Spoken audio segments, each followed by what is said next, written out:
So yun, good day mga boss. So for this vlog, so again is may papakita ko sa inyo ngayong sample. Ito ay tinatawag na round foldable pan, good for souvenirs. So ito ay naka sublimation print.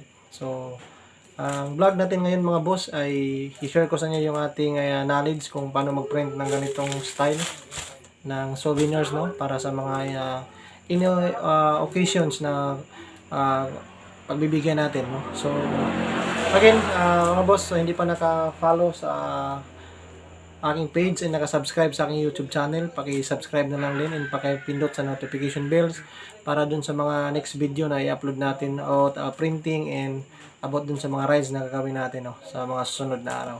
So again, disclaimer mga boss, hindi tayo expert. Ito ay based lang din sa aking experience. Itong i-share ko sa inyo.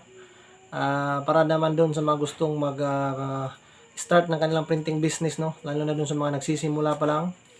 Para may idea din kayo. In case na merong mag-order sa inyo ng ganitong style na for souvenirs. So at least matuturo ko sa inyo yung basic. Ito ay gamitin lang naman natin is yung ating heat press machine. Ito yung ating number 1 na gagamitin, and then dapat ito meron tayong ganito. Ito ay tinatawag na round pan, no? May iba't iba itong kulay, mayroong green, blue, white, pink, yellow. Then meron din tayo yellow na sample. So yun. So bago tayo mag start mga boss, so ito yung ating mga dapat i-prepare. So number 1, dapat meron tayong ganitong materialis. Ito yung ating printable na round pan. So marami ito sa Shopee mga boss. And then design, no? So meron tayong permanent na design.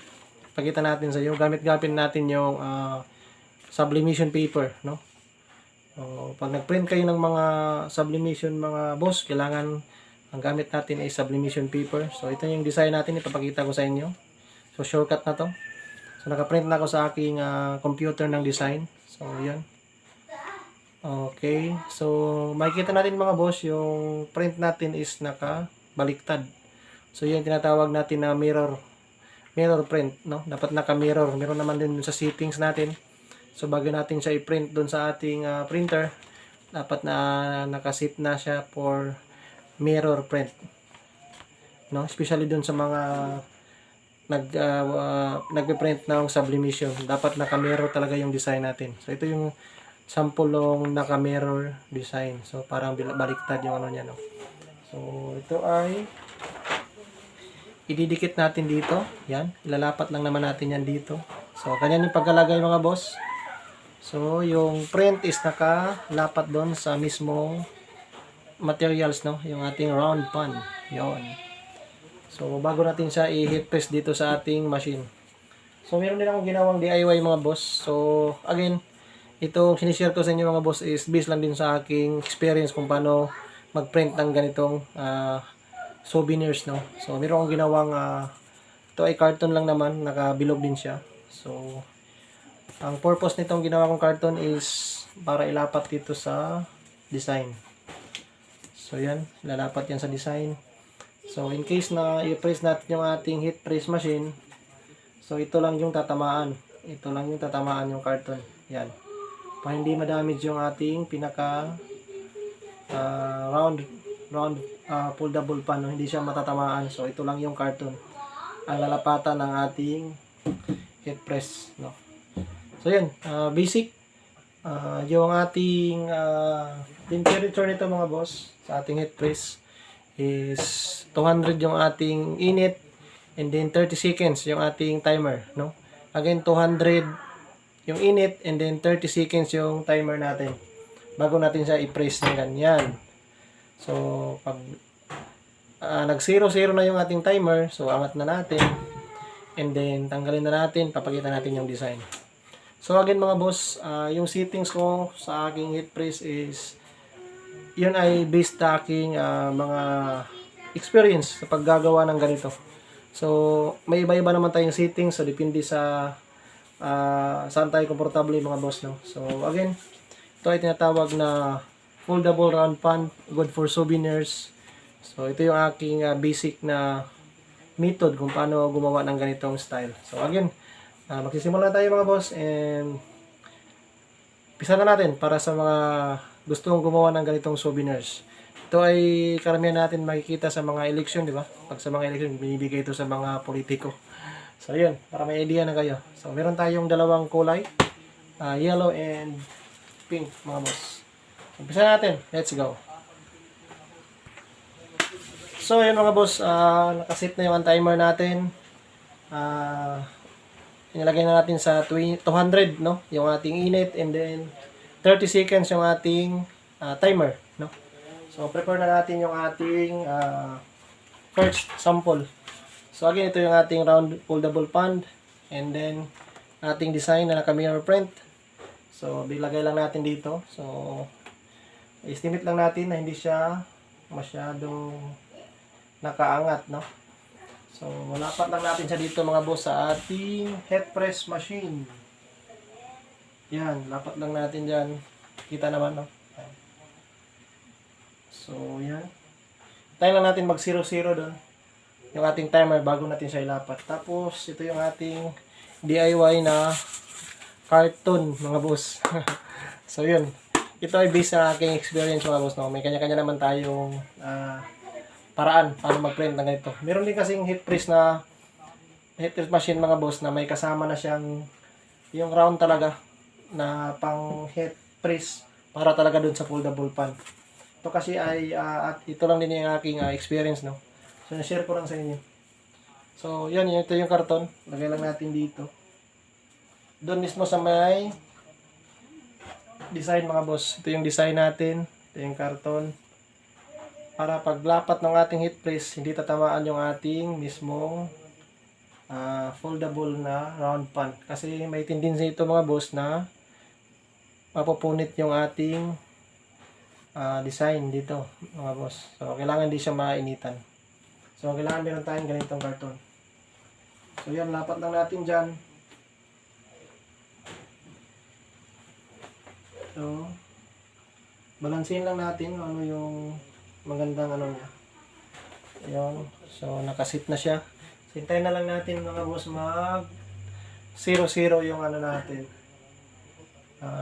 Timer, no? And mag 200 yung ating init. So, again mga boss, ito ay aking basic lang na nalalaman kung paano mag-print. So, yung iba naman kasi nagpe-print nito, may iba-iba naman din method. So, sinishare ko lang sa inyo is yung basic lang, no? Huwag kayo maghanap ng mahirap. Ito ay basic. Kaya naman natin i-print ng ganitong style. So, ito na yung gawin natin. Ito yung ating isang design. Ito yung pink. So, yung output nito mga boss, ito yung kalalabasan niya. Yan. Foldable pan. Pamaypay sa init ng panahon. Hintayin lang natin mga boss. Wait lang natin ng ano ba? So, 100 plus na siya. Hintayin lang natin. Para malapat na natin yung ating design. So, yung pag-press nito mga boss, hindi masyadong huwag masyadong i-persa, no? Kunting ano lang. Kunting force lang yan natin. Basta malapat lang natin yung ano dito. Itong heat press, okay na yun. Yun ang masyadong diinan. Para sulit yung gawa natin. So, again mga boss, hindi pa nakasubscribe sa aking YouTube channel. So, baguhan lang din tayo sa printing business. So, nagsisimula pa lang din tayo mag-vlog about printing. So, pa-subscribe na lang din sa ating YouTube channel, no? So, yung channel natin is meron mga content doon about sa ating mga personal rides kasi nag-motovlog din tayo, and then meron din doon sa ating printing business, no? Sinishare din natin yung ating mga nalalaman about printing, about stickers, sublimation mugs, t-shirt. Nag-upload din tayo sa ating page, no? Pa-subscribe lang din sa ating page para ma-update kayo sa ating mga upcoming videos mga boss. So yun, malapit na, wait lang natin. So habang nagpe-prepare tayo mga boss na matapos yung ating sinalang dito sa ating heat press machine. So yung pangalawang salang naman natin na ano is i-prepare na rin natin, no? Yan. Para pagkatapos ng method nito is papalit lang natin sa kabila, no? Salpak lang natin, bali-palitan lang sila. So mas maganda naka-prepare na yung susunod para na tayo hindi na tayo maghintay ng matagal, no? So prepare na lang natin yung susunod. So, ano na ba? 140, 150. So, malapit-lapit na. So, wait lang natin, oh. So, yun mga boss, malapit na siyang mag 200, no? Yung init niya. And then, pag nag 200 na siya, so, dapat lang natin yung ating heat press machine sa ating design. So, 198, 199. So, 200. So, okay na. 200 na mga boss. So, pwede natin siyang i-lapat. So, ganito na paglagay mga boss. And then, press natin down. So, yan. Hintayin lang natin mag-zero yung ating 30 seconds na timer bago natin siya iangat. So, yun lang. Tapos, lagyan naman natin yung susunod na design. So, careful lang tayo mga boss kasi mainit yung portion na to. So, kung mas mabuti meron tayong gloves, mag-gloves tayo, no? So, careful lang. Ano na sa mga baguhan lang. Kailangan careful tayo kay sobrang init ito. So, 5, 4, 3, 2, 1. 1. So, angat natin mga boss. 0 na siya. Yun. So, off natin yung ating machine para safe tayo. So, tingnan natin yung ating ginawa mga boss.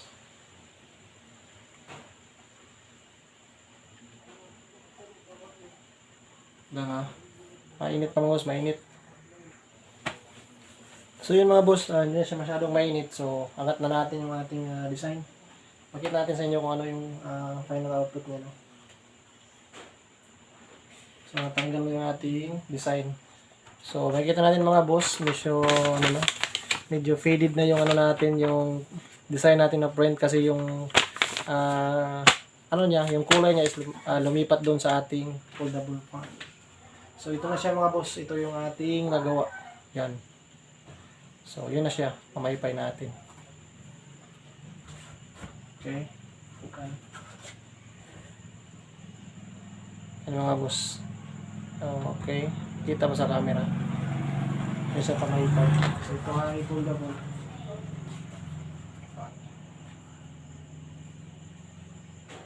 So yun lang mga boss, napakadali lang no. So pag gumawa kayo ng ganito, basic lang. Okay. So pwede na siyang mamaypay natin sa mainit na panahon. So yun mga boss, yung ating ginawang foldable fan na sublimation. Yan lang, and salamat sa panonood mga boss. Kita-kits sa next video. Let's go. So ito na yung mga boss yung ating final output. So ginawa nating dalawang design. So ito na siya. Yung pink tsaka yung dilaw na foldable fan. No? So yun lang no mga boss. Pinaka basic lang yung ginawa natin. Kung paano mag-print ng foldable round fan. Good for souvenirs. No? For any occasions mga boss. So yun, ito yung ating final output na ginawa. So again, salamat sa panonood mga boss. Kita-kits sa next video natin. So don't forget to subscribe my YouTube channel. Thank you and God bless. Peace out.